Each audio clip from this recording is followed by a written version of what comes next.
My name is Eugene Spafford. I'm a professor of computer sciences and the director emeritus of the Sirius Institute at Purdue University. When a disaster occurs, scammers are interested in exploiting the urgency of the situation, the novelty of the situation, to separate people from usually their money.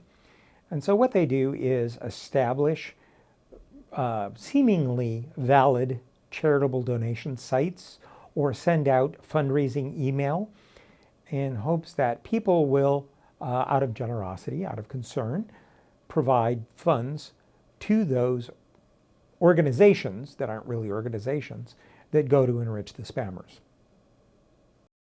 In general, we recommend that people not trust any unsolicited request that they receive, whether it's for a charity or perhaps from their bank or a provider, because those are very easily spoofed and difficult for the average person to verify. Instead, if something they receive triggers an awareness that perhaps they want to donate, they should seek out explicitly an appropriate organization or site independent of the email or solicitation they received, and use that as their mechanism to contribute.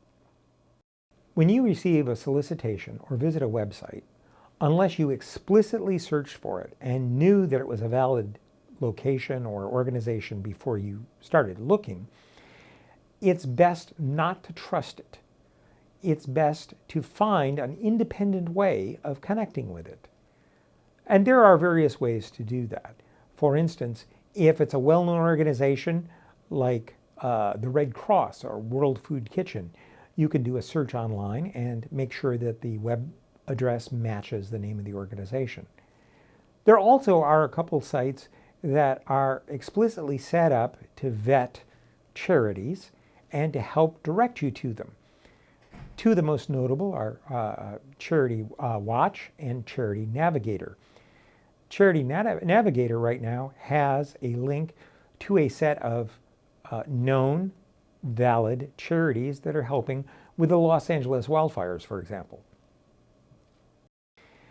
Sometimes people want to donate food or clothing or other goods. And many of the charities who work in this organization have said they're not interested in those donations because they aren't able to use them.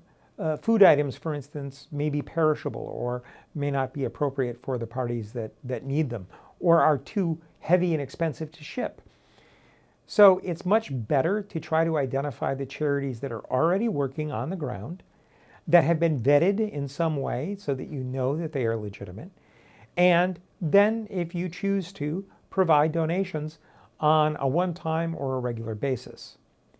What I'd strongly advise against is responding to anything you receive in email or a pop-up on a website or otherwise. If you get those, they may be valid, but it would be much better to do your own independent investigation rather than accept what's presented to you, which could very well be fraudulent or result in a donation that isn't going to go to the parties that need it most. If you believe that you have been scammed, that you've made a donation to something that isn't a charity or isn't what you thought it was, it depends on how you have made that donation. If it was with a credit card, you can immediately place a hold or ask for a chargeback from your credit card issuer. And that's probably a good immediate step to take. You can also contact law enforcement.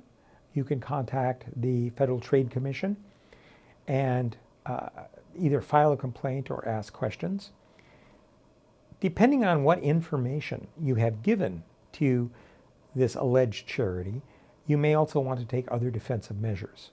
So, for instance, if you've given your credit card number, you very possibly want to create a freeze on your credit card or have it revoked so that they can't reuse that number for other charges. If you've provided information such as a password to an account, you want to change that password. You want to change that account. So it is important, first of all, to be defensive, to give minimal information and be sure you know where it's going, but to also keep track of what you've given and how you've given it, so that if it turns out you discover you made a mistake, you trusted where you shouldn't have, that you have some records, some idea of what you need to reverse to try to make things better.